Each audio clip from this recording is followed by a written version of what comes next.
You know, a guy trying to put his life back together, and he just gets furious and rants and writes letters to love, time, and death. And then love, time, and death respond. You know, so it's you know, a really, that beautiful Christmas flavor was, you know, just a little touch outside of reality, you know, so you get to deal with real subjects and real topics and real loss, but because it touches just that New York Christmas just a little bit outside of the, you know, how excruciating it would be if you dealt with it, you know, straight, hard, rated R loss, you know. So I just love going into that realm of the mystical, to be able to take a good look at you know, real human issues. Mm-hmm. So you talk about real. Mm-hmm. I felt it was the most real I had seen you be. Really? Yeah, like I felt there was no filter there. Yeah. And I wondered, for somebody who could choose to do anything, yeah, was there something special that drove you to this? Yeah, you know, when I first read it, you know, when I first read it, every once in a while you read a screenplay, and the most important thing in a movie, I guess the two most important things that I look for is, one is the universally relatable concept, right? So just at its core, when you first say it, when you say one line about it, can you connect to people? You know, and one of the best ones I've ever had, like, was something with like, I Am Legend, the last man on earth. Yeah. Security, you keep an eye on this section right here. You know, but it's like when you just have that one thing, you know. And with this, it was a little bit heavier, but it was a guy trying to put his life back together after an extreme loss. Right, so people can relate to that. That's an extremely relatable idea. And then I flip to the last 10 pages and the ending. It's like, you know, this is a movie that has lots of twists and turns, but then even within the last 10 pages, there's still another surprise. When you can send people out of a movie theater with another surprise, you know, and, you know, so, I mean, historically, you know, there's been times I've sent people out of the movie theater, and the surprise in the last 10 minutes is that the movie wasn't good, right? So you want to avoid that surprise. You want to avoid that one. You know, but with this one, it had such an interesting turn in the end of it. It was you know, one of the most fun screenplays I've ever read. Why are you doing movies at all still? Like, you're rich. Yeah. You could, as we say, cock up your foot and rock back. Cock up my foot and rock back. Yeah. I love that. Why, That's just like, fantastic. what is getting you out of bed to still go and do this thing? You know, I enjoy connecting with people and ideas, and, you know, I have a mission statement. So every year for probably the past 10 years, I've worked out a mission statement for myself. And for the last few years, the mission statement has stayed the same. And it's been improve lives, right? So when I go into something, I'm looking for how the quality of this piece could potentially improve lives. But it's all along the way. It's when you make the movie and how you're interacting with people in the process. And, you know, the concept of improving lives runs through the center of everything I do. And then I realized that the way to improve lives is to continually improve yourself, right? So with that, every morning when I get out of the bed, you know, I haven't fixed everything in the world yet, so there's always something to do. And in this film, I read an interesting quote for the Siddhartha Gautama, the Buddha. He said that good people have to get out of the bed every day and try to empty the ocean with a ladle, right? And I thought that was, you know, I knew that was profound, and I paused for a second. And I said, all right, what the hell is a ladle, right? right? So that, you know, I touched it on my iPad, it's ladle. Oh, it's like a big spoon, Okay. As we it's say, like a Philly. soup spoon, yeah. It's like a soup spoon. I was like, why are you a soup spoon? So trying to empty the ocean with a soup spoon, you know, as the mentality of how you wake up every day to try to do good in the world. So for me, I'm really driven by continually trying to elevate my mind and elevate my spirit and care for my body, and to be able to love as many people as effectively as possible with this mystery of life that I've been given. You know, here we are at Facebook, and our COO, Sheryl Sandberg, she just suffered a massive loss. Yes, her husband absolutely. died. And she's writing a new book called Option B, to give people, to share stories about how people have built resilience and give kind of tips on how to do it. Yeah. So she's using this book and the openness of our platform Absolutely, to yes. share all the time, right? Because the idea is that it may help somebody else to learn how to get through grief. And I wonder with you in this movie in particular, so as she's writing this book, she's going to that horrible, painful experience. Absolutely. Where did you go to for me to see what I saw in your amazing performance? Well, what happened with me with this film? So I accepted the film, and I was really excited to take this, and I loved the idea, and I was reading it, and I gotten probably 2 weeks into my preparation for the film, and my father was diagnosed with cancer, and I was like, first it stunned me, and then it was the magical work of the universe. I could not believe that this was the film I was working on, and I was, forced to face, my father's mortality. So it was rough for about a week, and I got it together, and I decided that we would use the process of the character who was suffering a loss, and I would share my preparation with my father. And so we just started talking about love, time, and death.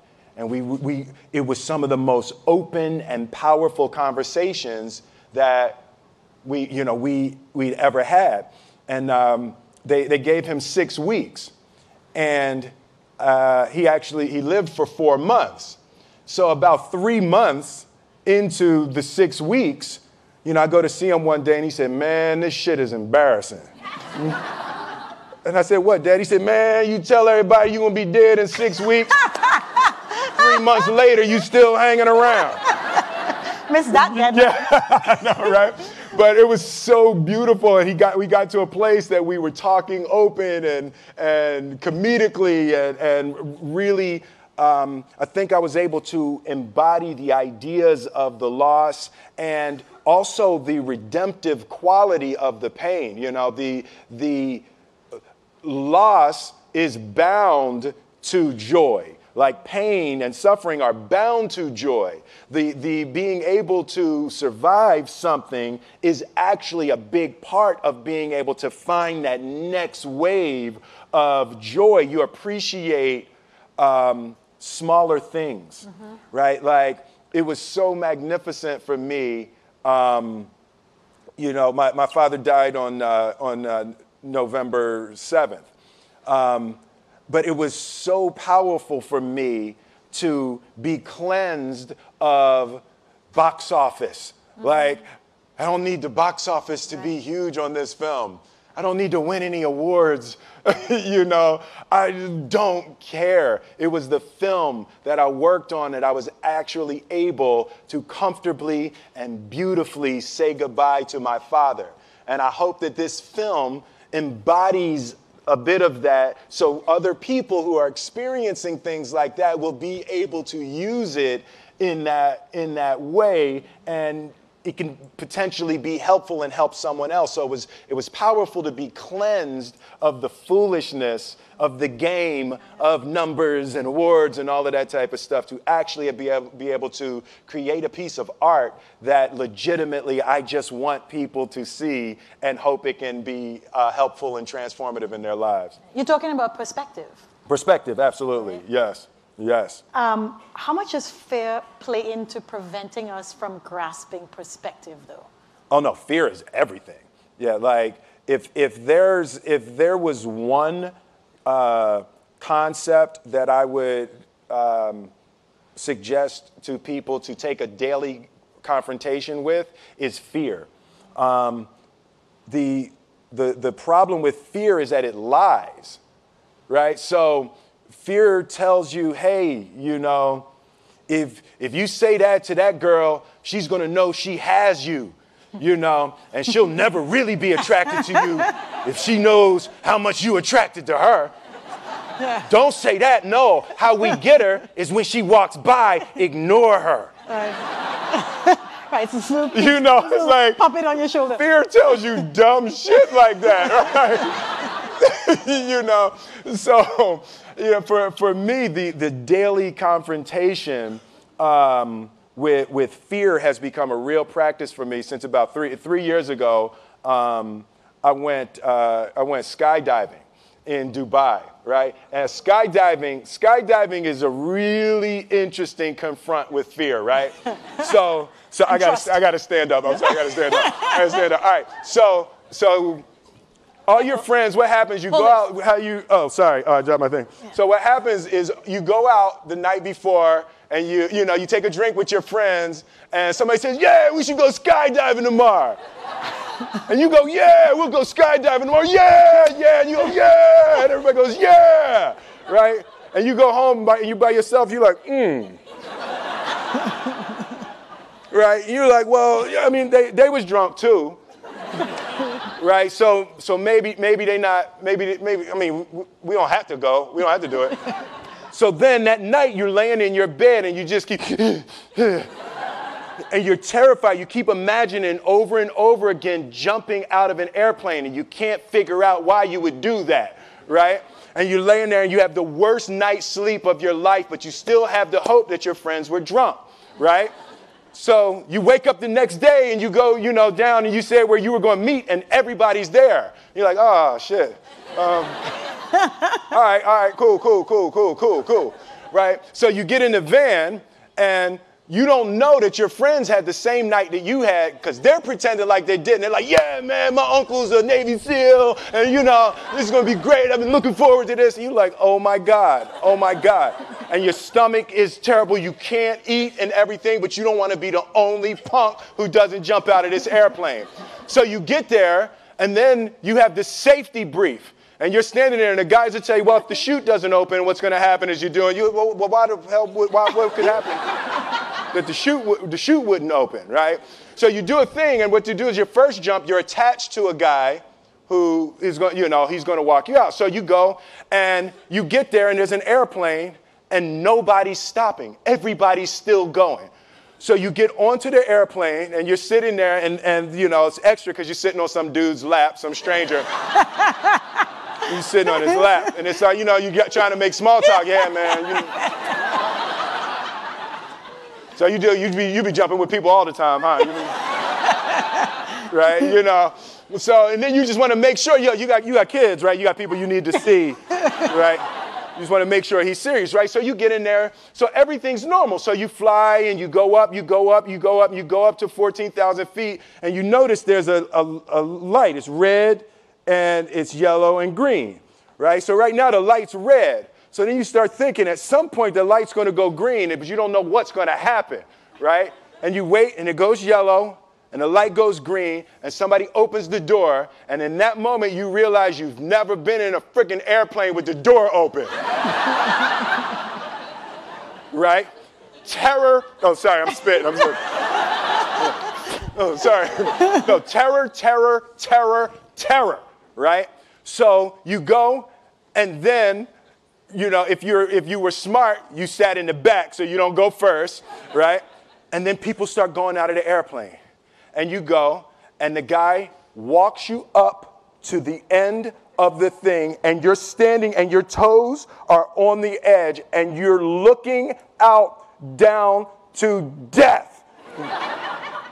And they say, on 3. And they say, 1, 2, and he pushes you on 2 because people grab on 3, right? Right? And you go,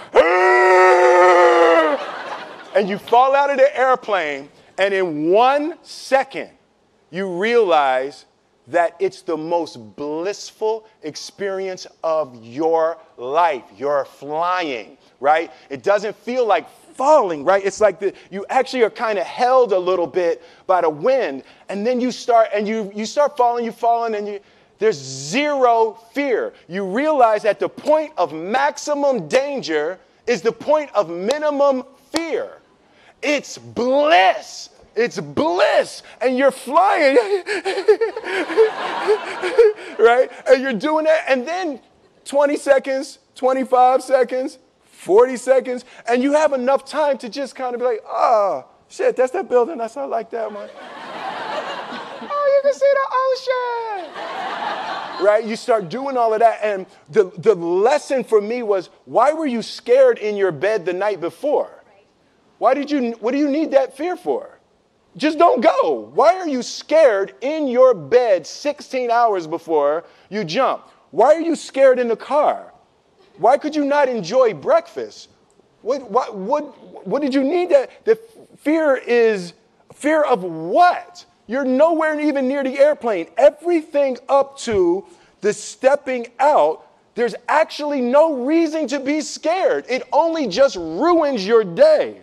You don't have to jump.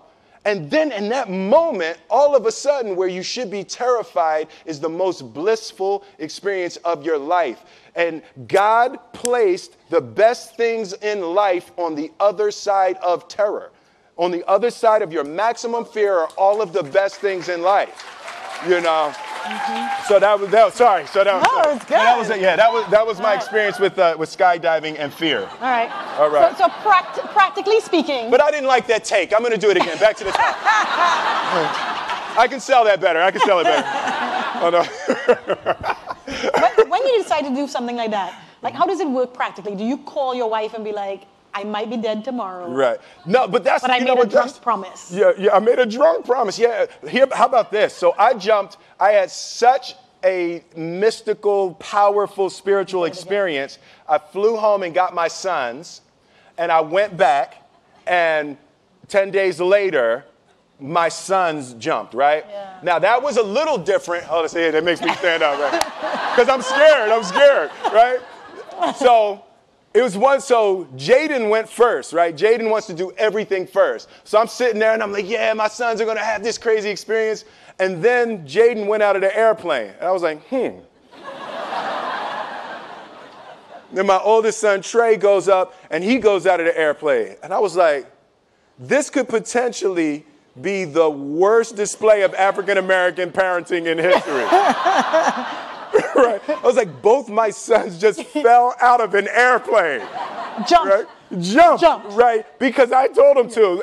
But again, the fear again. I was like, oh my God. So I told the dude, I was like, listen, I want to see them go out, but I also want to see them land. And he's like, no, it's cool. So this time we went out and we did the straight bullet, and I just went straight down past them. Right. It was like, and he's like, good. Right, did the bullet straight past, pulled the chute late. Oh, sorry, this makes me spit. I'm sorry. Pulled the chute late, landed, and then videoed them coming down. But it was like, they had the same thing, the same experience with the fear. But that I'm telling you, the confrontation with fear is an absolute magical way of facing the things we have to do in this life, you know? Forget security. Live for experience. All right. Now, you say you learned that 3 years ago. Yeah. Amazing. Mm-hmm. What about these small things that we get afraid about, right? Mm-hmm. So you are the funny guy, mm-hmm. and you come along and everybody expects to be entertained in summertime, right? Like, are you ever afraid that you're like, you know what, today I'm really not feeling jazzy Jeff. Like I'm just, I don't want to be that guy today. So this whole movie, you were not that guy. Not that guy, right, yeah. Do you have fear of that, of like disappointing people? Because like, you're supposed to be funny and cool. Yeah, you know, the thing, that's been one of the major confronts for me in my life over the past 3 or 4 years. Like, Will Smith is an idea. Right. Right? So there's parts of that that's me, but that character from The Fresh Prince of Bel-Air was who I was 26 years ago. Yeah! Yeah! Love it. You see, they love it, right? See, Yeah, exactly. You people are this man's crack. Okay? He's talking about evolving, like moving on, and you're like, Fresh Prince! That's what we want to hear about! You know, so, but that's the thing, to be able to boldly be able to move and grow and create and hope that the things that I'm, able to deliver at this point. I was 20 doing the Fresh Prince. So I'm 48 now. So it's a really different time in my life. Yeah, that got less of a cheer. Yeah, like woo! They're like, tell us what that's like. Yeah, no, right, yeah. Yes, girls, yes, yeah. But yeah, it's... So do you have a fear of being completely who you are? Because it may disappoint some people who just want to see that 28-year-old. Yeah. No, I definitely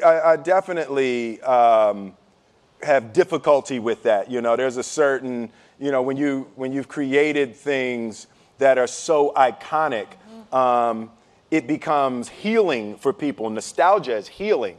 To the Fresh Prince theme is healing, to hear that, and it just harkens back to a time and a feeling and an energy, that is a beautiful way to help relieve some little touch of suffering, So when people see me or the Fresh Prince, and even during that time, the movies that I made while I was making the Fresh Prince, so it was the Fresh Prince during the winter, and then the summers were Bad Boys, Independence Day, Men in Black, So it was like, it really captured a time. So it's very difficult. I wouldn't have it any other way. I love being able to make people smile and cheer, over that. But I also am going to boldly go to new creation. Even something like the decision. I had the 2 screenplays in front of me for the Independence Day 2 and for Suicide Squad. So I had to choose between the 2 of those. And even the choice of going to Suicide Squad, nothing about the qualities of the movies, but the choice of trying to go forward versus clinging and clawing backwards, So I do want to aggressively go forward and do new things and create and hopefully be able to stumble upon a new heyday. Mm-hmm. Amazing. Now you have an incredible cast. Oh God, yes. In this movie. How does that happen too? Like, how do so many big stars decide, this? And then how does that work between you all? It's the ideas, the screenplay. Alan Loeb, the screenwriter, he just wrote a brilliant screenplay. Everyone related to the ideas of love, time, and death as powerful tools to try to put your life back on track. So everyone related to the journey. But I mean, look at that group. That's like ridiculous. That's like a superhero movie. Yeah. Yeah. Now, did your father get to see any of it? No, he came to set once, but he didn't get to see the film. And you all were close? Yeah, we were very close. Yeah. My father.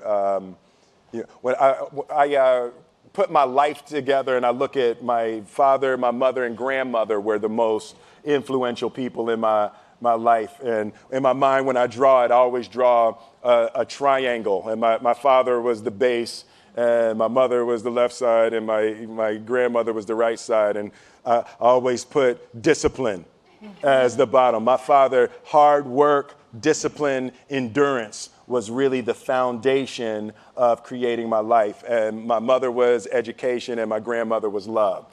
So, the combination of that discipline, education, and love was a... You know what?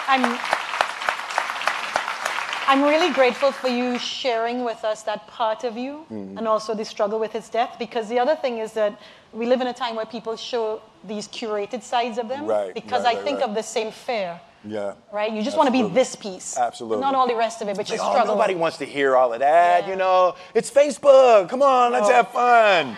No. So dude, it's a bummer your dad's gone. Nobody here speaks like that, right?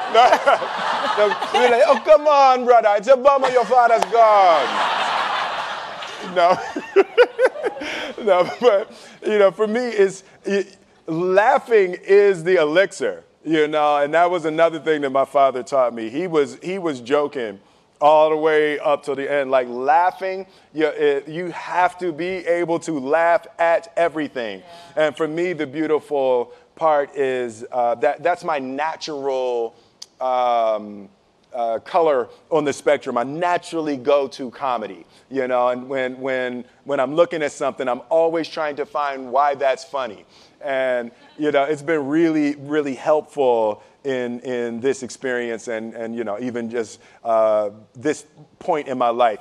Remember to laugh, and spend time with people that make you laugh. Like that is hugely important. Mm-hmm. Laugh and connect. Yes, absolutely. Those are good messages. Yeah. Thank you very much. Wait, no, what are you doing? Yeah. Turns out you have somewhere to be. Oh, really? This is, I'm enjoying it. I know. You know what? You can cock up your foot. We are happy for you to stay. We have free food. We have some couches you could lie on. I love this. But apparently you have to go pay some bills. I got to pay some bills. Okay. Well, thank you guys very much. This has been spectacular. I know, it's crazy. But you know what? I know. We have a little piece of a movie for you. Okay. We're going to show you a featurette is what they call we got a featurette. We have a featurette. Woo! You've probably seen it already. I've probably seen it, yeah. Oh, I get to go. Okay, yeah. Oh, no.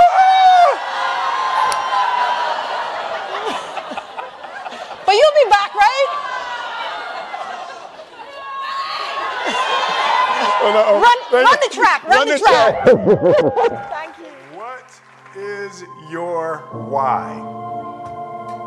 Why did you even get out of the bed this morning? Why did you eat what you ate? Why did you wear what you wore? Why did you come here?